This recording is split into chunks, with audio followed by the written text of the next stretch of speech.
What's up, YouTube? This is Too Raw for TV, aka Darth Apocalypse. So, of course, when Bleach Report came out with that bullshit ass top 99 defensive players of all time, and the fact they even had LeBron on the list at all is a crime against humanity. The fact that they had him as the 22nd greatest defender in the history of basketball, ahead of guys like Sidney Moncrief, ahead of players like Michael Cooper, ahead of players like Dennis Johnson, ahead of players like Bobby Jones. Well, let's just be honest. This just solidified whatever lingering suspicions that some doubters still have, that the media space is completely compromised by the cult of clutch.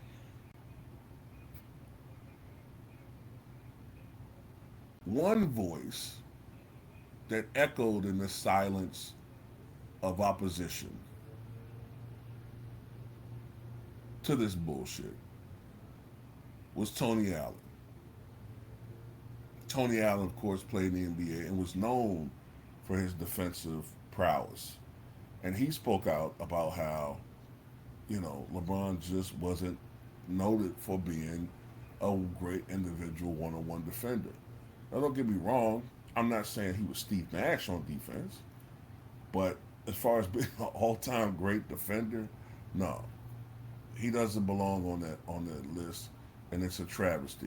Then again, Bleach Report also ranked the guy in LeBron who never even entered the dunk contest. He was afraid to fail, the seventh greatest dunker of all time, and a guy who shoots just 37% from the field outside of 3 feet from the rim, the 36th greatest shooter of all time. So we have to consider the source too, but still, this nonsense needs to be confronted and negated as something that is taken serious. So Tony Allen, of course, received a lot of flack from the usual blockbuster monkeys who, don't know a damn thing about basketball. And, he doubled down and talked about how Paul Pierce used to cook this motherfucker one on one. Just what do you think about the people that said that you took it personal because he did clamp your boy Paul Pierce too? Paul gave him 50 one day in my face, though. I saw P give him 50. Because you talking about? I saw P give 50. I'm telling you. No, y'all. But see, it's funny how y'all laughing. I'm not even trying to. This actually happened, bro. Well, it probably wasn't 50. It was like 40 something. But you put barbecue sauce on the wing. But what I'm saying, look, Killer, listen, Killer.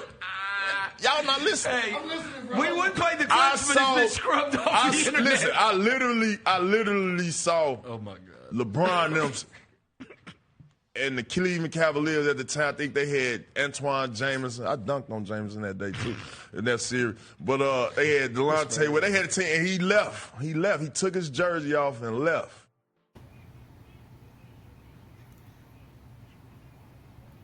Did you hear that when he said the guy in the back, I think it was a white guy, said, "Black truck's about to pull up, black truck's about to pull up." That tells you that they hear what we say on social media about the MIB style black trucks and clutch and how they come with the little flashy things. And they got the glasses, the black glasses, and they erase what you saw. And then after they erase what your mind remembers, they then reprogram you to believe and to regurgitate through brainwashing their clutch revisionist bullshit. That's exactly what they're attempting to do. We all know that this motherfucker used to get cooked on defense, man.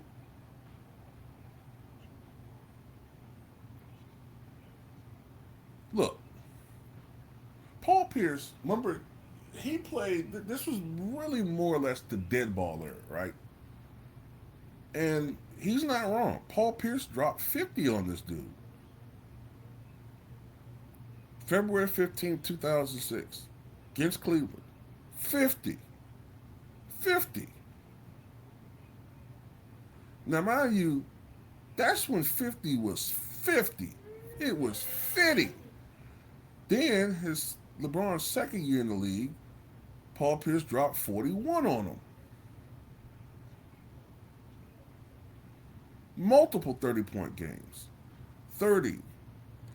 January 19, 2004. 30. Exactly a month later, February 9th, 2004. 32.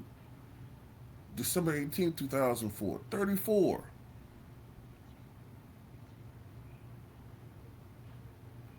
Paul Pierce is getting this man to business.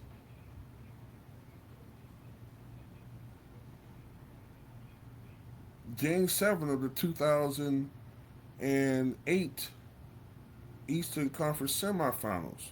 41.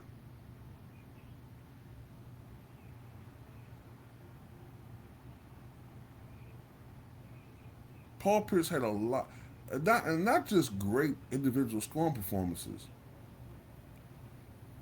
He had a lot of efficient games and big shots against him, even past his prime. Now, I'm going to remind you of another thing, too. For much of LeBron's prime, he did not have a lot of great competition at the small forward position. It was, as far as superstars, it was Paul Pierce up until like the early 2000 teens, and he kind of got, aged out. You had Paul George, who used to also cook him one-on-one. How many times did he drop 40 against LeBron? Really look at those series and look how he used to cook LeBron James. We know Kawhi Leonard used to cook him. Matter of fact, wasn't it a time, a stretch where Kawhi beat him, told LeBron 11 consecutive games?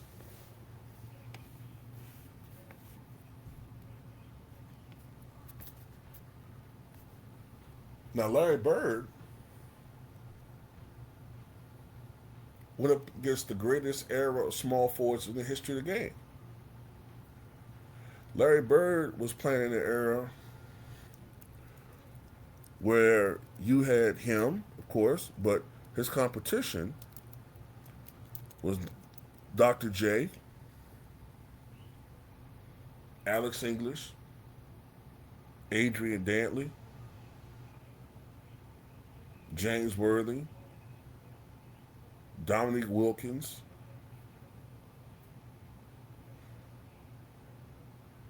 you had Mark Aguirre,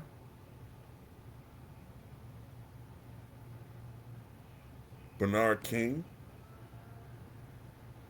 Larry Nance, Kiki Vandeweghe, Detlef Shrimp, Marquise Johnson,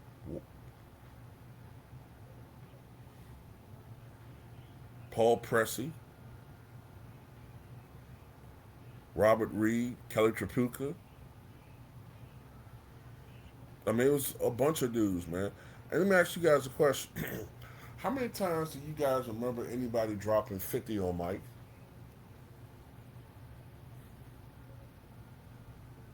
I remember somebody dropping 50 on Pippen, Jamal Mashburn, but Jordan wasn't playing then. How many times do we see somebody drop 50 on Mike? I can think of one guy, and he really didn't do it directly on Mike, but it was Dominique Wilkins. Other than that, can we really recall guys routinely having huge nights against Jordan? It didn't happen. And you better believe if Mike was having a guy having some success against him, Mike was scoring just as much, if not more. and the Bulls usually got the victory.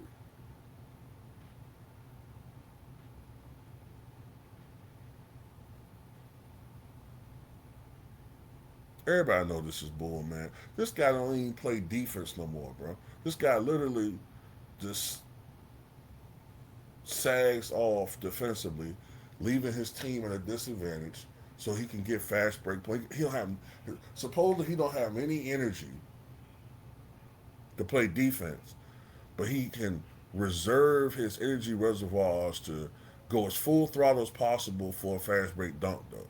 He ain't got no problem doing that, though, but he can't play defense. Man, Philly fans are in for it this year, man. Y'all gonna see it. I see Philly fans celebrating. It's gonna get old real quick. Man, that's what I got to say about it. Too raw for TV.